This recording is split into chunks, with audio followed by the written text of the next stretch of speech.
Et on commence par ces images. Regardez l'exposition Toutankhamon à la Villette à Paris. Et vous y étiez évidemment, Juliette Smeralda, bonsoir. Bonsoir. L'Égypte n'a aucun secret pour vous et vous le partagez dans cet ouvrage. Cheveux d'appoint, perruques, tissage, rajout de l'Égypte antique à nos jours aux éditions Assamala. Question pour ceux qui ne le savaient pas déjà. Toutankhamon, est-ce que le célèbre pharaon était noir ? Eh bien, c'est justement la question, on va dire, problématique par rapport aux égyptologues occidentaux qui soutiennent qu'il était blanc ou qu'il était métis. Mais pour vous? Et pour moi, je crois que j'ai tranché dans l'ouvrage. J'ai fait le choix de... Bah, dites-le aux téléspectateurs. Non, Alors. pour moi, Toutankhamon, ben, quand on voit ses parents, c'est ce qu'on appelle un kamite aujourd'hui, un Remetou de l'Égypte antique, parce que les Égyptiens Un kamite, anciens, un négro c'est africain. un Africain noir, comme on veut, mais il s'était donné des noms. Et les Égyptiens anciens s'appelaient en réalité Remetou. Donc j'ai utilisé bien le vocabulaire que eux utilisaient aussi pour se désigner. Alors, selon vous, il était noir, tout comme l'ensemble de l'Égypte Comme ancienne, en l'ensemble fait. de... Oui, si on considère la question à partir des dynasties, toutes les premières dynasties sont négro-africaines, elles sont kamites, elles sont remetou. Et puis, à partir des invasions qui arrivent bien plus tard, quelques millénaires plus tard, bien, il y a des métissages en effet. Alors, comment expliquer cette interview du Point? Vous en parlez dans votre livre, Le Point daté du 11 avril 2019, lors de l'expo Toutankhamon à la Villette. Celle de l'égyptologue française Bénédicte Loyer, Toutankhamon, nouvelle victime du complotisme, point d'interrogation, où elle remet en cause l'africanité noire de l'Égypte antique. Théorie farfelue, complot noir, dit-elle, émise par des africano-centristes. Comment vous réagissez à cela? Mais je suis étonnée. J'ai l'impression que dans le monde de la recherche, beaucoup de ce type de ces problématiques avaient été résolues. En tout cas, qu'on avait, avec de grands chercheurs, fait un état des lieux, qu'il y avait eu le colloque du Caire, que Cheikh Anta Diop avait posé des bases de l'africanité, enfin, en tout cas, la camité des Remetou. Et puis là, on a l'impression que ben, c'est une jeune chercheure, hein, une jeune égyptologue.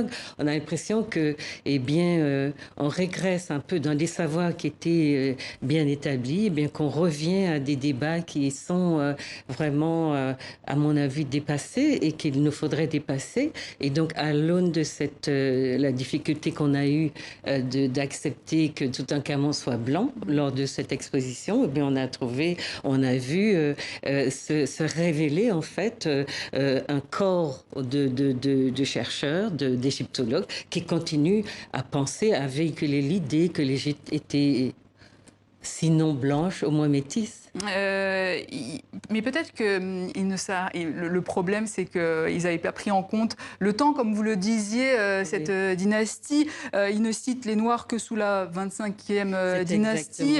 C'est peut-être ça l'explication. Mais c'est ça le problème. Mais aussi, les Kamites le croient aussi. Beaucoup de Kamites pensent que l'Égypte, que le noir n'apparaît dans la lignée des pharaons que sous la 25e ou 26e dynastie.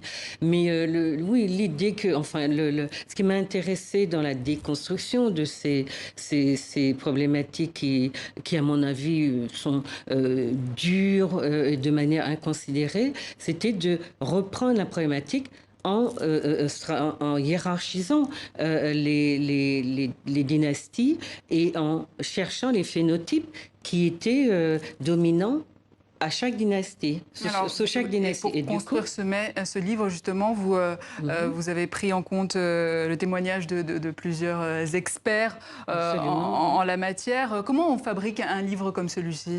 C'est une chose compliquée. J'ai dû faire une école d'égyptologie aussi pour bien comprendre d'abord les dynasties, la vision qu'avaient les Égyptiens ou les Remetou de leur esthétique, de leur corps, et tout ce que je trouve, bien sûr, en m'inspirant de beaucoup des travaux de Cheikh Anta Diop, mais de beaucoup d'autres chercheurs, y compris des Occidentaux.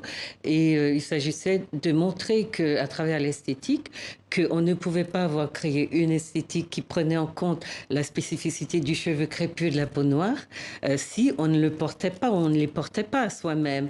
Donc pour moi, c'est les problématiques qui remettent en cause, entre guillemets, la race des Égyptiens sont des problématiques qui font l'impasse sur des choses qui sont, j'allais dire, basiques, essentielles, et qui crèvent les yeux quand on décide de regarder qui habitait cette partie de l'Égypte, enfin c'est du continent africain. Donc le cheveu aussi est un enjeu politique. Non, mais c'est pour cela que je suis partie de la texture du cheveu. Et en parlant de l'esthétique capillaire, je vais donc montrer que les pharaons, et tous les, si vous voulez, les premières dynasties jusqu'à la 18e dynastie, même si à partir de là, on voit se dessiner des figures métisses, mais on est essentiellement chez les Noirs, aux cheveux crépus et à la peau noire.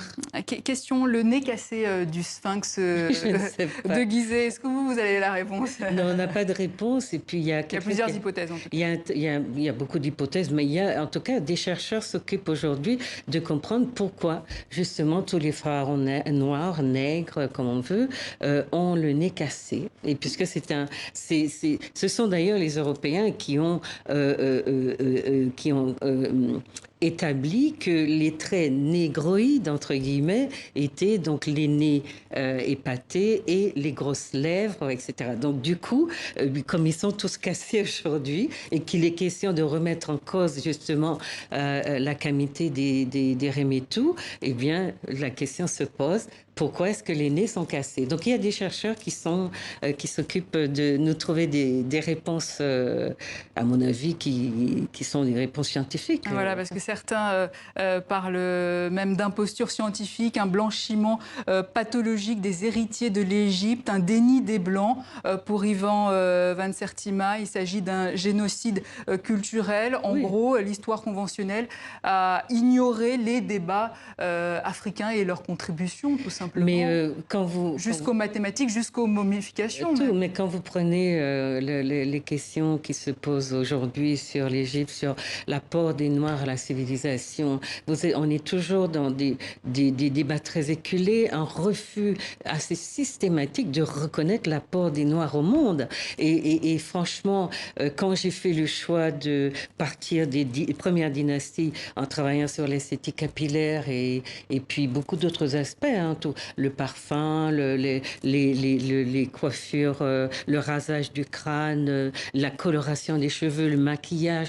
On remonte donc aux Rémétaux, qui sont ceux-là qui apportent, au-delà des mathématiques, etc., qui apportent leur conception de l'esthétique au monde. Et le monde entier s'inspire de cette esthétique et est aujourd'hui, c'est une esthétique qui est pratiquée partout où on va. Donc, il s'agit de bien casser le mythe du métissage du Rémétou, d'accepter qu'il était donc un personnage négroïde, si on veut. Ce sont des mots horribles inventés par les Occidentaux, mais en tout cas, on revient au terme kamite pour dire que donc il est investi d'une vision du monde, d'une spiritualité, d'une esthétique et d'un corps qui médiatise un peu sa présence au monde et sa vision de ce qu'est pour lui un environnement où il n'est pas dans des luttes raciales, dans une remise en cause. Et d'où l'importance du cheveu pour réhabiliter le peuple noir dans l'histoire de son continent. Juliette Esmeralda, merci. Je rappelle votre livre Cheveux d'appoint, perruque, tissage, rajout de l'Égypte antique à nos jours aux éditions Assamala. Voilà la fin de ce journal. Excellente étude de programme à vous tous et à demain pour un nouveau tour de l'actualité.